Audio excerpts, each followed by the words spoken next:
Today is Monday, December 23rd, and we'll do two episodes today. One on an incredibly interesting Cowboy win over the Buccaneers, and the second half, an unbelievably uninteresting weekend of college football. And now, a word from our title sponsor. Are all financial advisors fiduciaries? Fewer than you think. Not knowing could reduce your lifestyle. Hi, I'm Mitch Kramer, founder and CEO of Fluent Financial.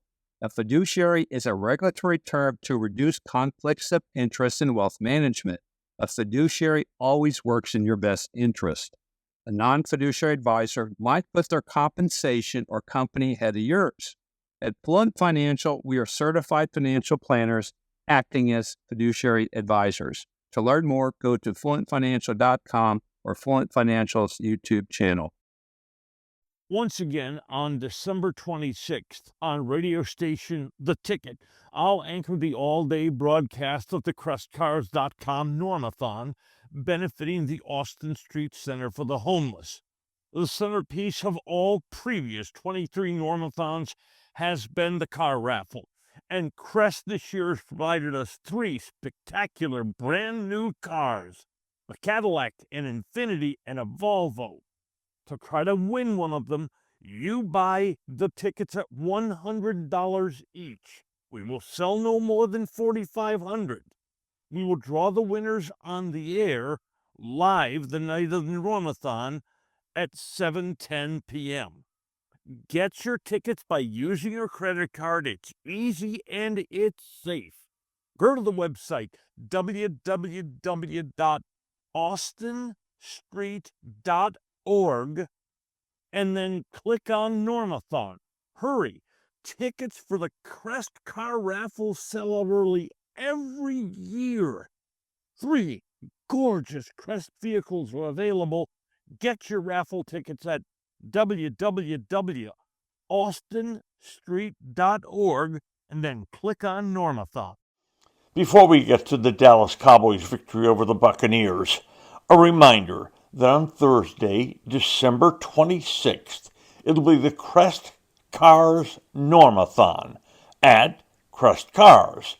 That's on the north frontage road of Highway 121, just about maybe 300 yards west of the tollway. We've got remarkable prizes to auction off that day and a terrific guest lineup. Troy Aikman, Randy Galloway, Dale Hansen, Drew Pearson, Lee Trevino, and many, many, many more. And it all benefits Austin Street Center for the Homeless. Hope I see you at Crest Cars. It's a 14-hour broadcast, 6 in the morning till 8 at night. On Sunday morning, the Cowboys' playoff chances were slim and none. By 3 o'clock, they were none because of the Washington Commanders' rally to beat Philadelphia, which knocked the playoffs out of any possibility for the Cowboys. So, you don't know what to expect from an eliminated team. They knew it. By the middle of the afternoon, there was going to be no playoffs for them. What we got, was a terrific effort.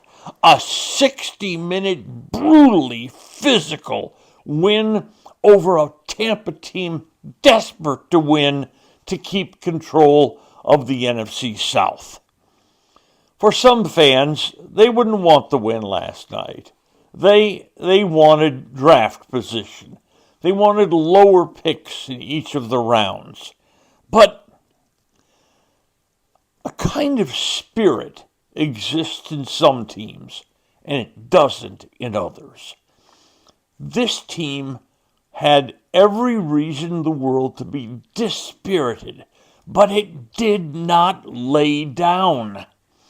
It tells you about the heart of this team. It tells you of the relationship between the head coach, his staff, and the players. And speaking of the head coach, Mike McCarthy, and his staff, The defensive coordinator, Mike Zimmer, has done an incredible job with this team this year. All the injuries that the defense has had, people picked up off the street, playing rookies, and still they play so doggone hard. And that's another good sign for the future. One more thing about this team. This was a signature victory for Cooper Rush. The Cowboys, while Dak was the quarterback, tried to balance their attack. Everybody in this league tries to balance their attack. There was no balance last night against Tampa. Dallas could not run the football. That left the entire game in the hands of Cooper Rush. And that was worrisome because Cooper Rush has been pretty much a dink and dunk quarterback. Tiny little passes. And by the way, that's the way the game started out. Cooper Rush throwing tiny little passes, and the Cowboys moved in field goal range. By the way, speaking of field goal range, Brandon Aubrey is the best kicking weapon in the National Football League. But back to Cooper Rush. As the game went on, Cooper Rush threw the ball downfield. By the way, that's not something we often see from Dak Prescott.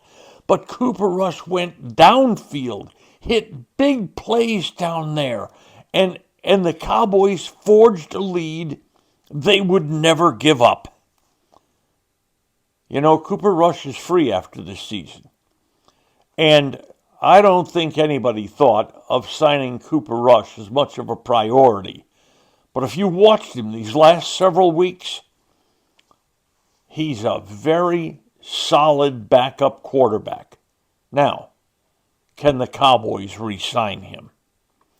But even with this team not going to the playoffs, this is a game that the Cowboys team itself and their fans can be really proud of. Next, a weekend college football probably isn't too proud of. For more than 3 decades, Bob's Steak and Chop House has remained an icon of DFW restaurants. Why? Well, maybe it's because of Bob. He's fanatical about cleanliness and friendliness, and his food, oh my Lord, his food. If you've been there, you know about it. If you haven't been there, you should know about it. The original Bob welcomes you at either of his 2 locations, Bob's on Lemon Avenue or the sparkling new Bob's at Craig Ranch, McKinney. This is the first weekend of a 12-team college football playoff format. 4 teams got byes this weekend. The number 5 seed played the number 12, the number 6 seed played the number 11, and so on. Wow, you thought between number 5 and number 12 in college football, how much of a gap could there be between those teams? The excitement we expected, the potential for upsets. What a dud. What a dud of a college football weekend. The only game that was mildly interesting and entertaining was the game in which Clemson tried to rally from far back against Texas.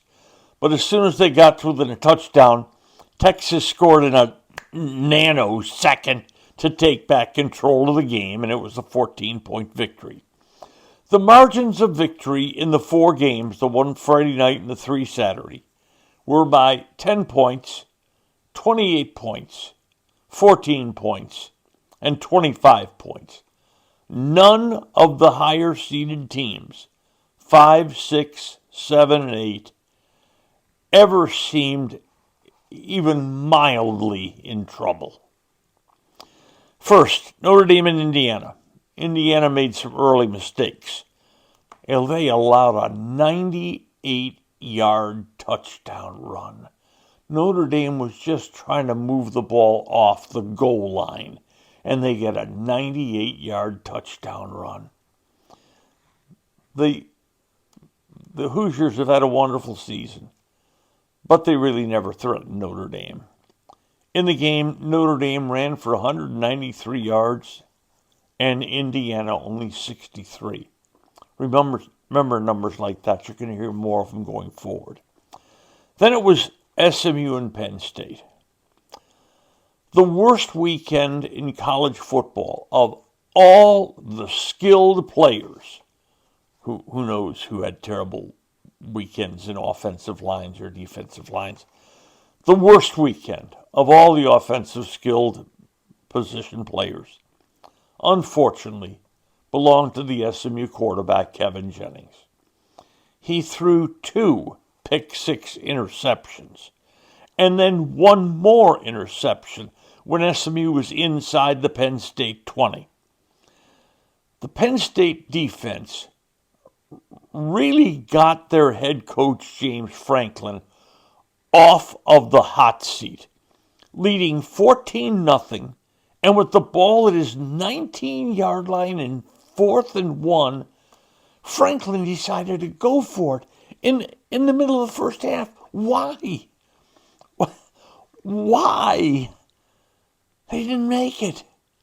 But then the defense intercepted a Jennings pass and removed Franklin from what could have been a very red-hot discussion of the wisdom of that decision.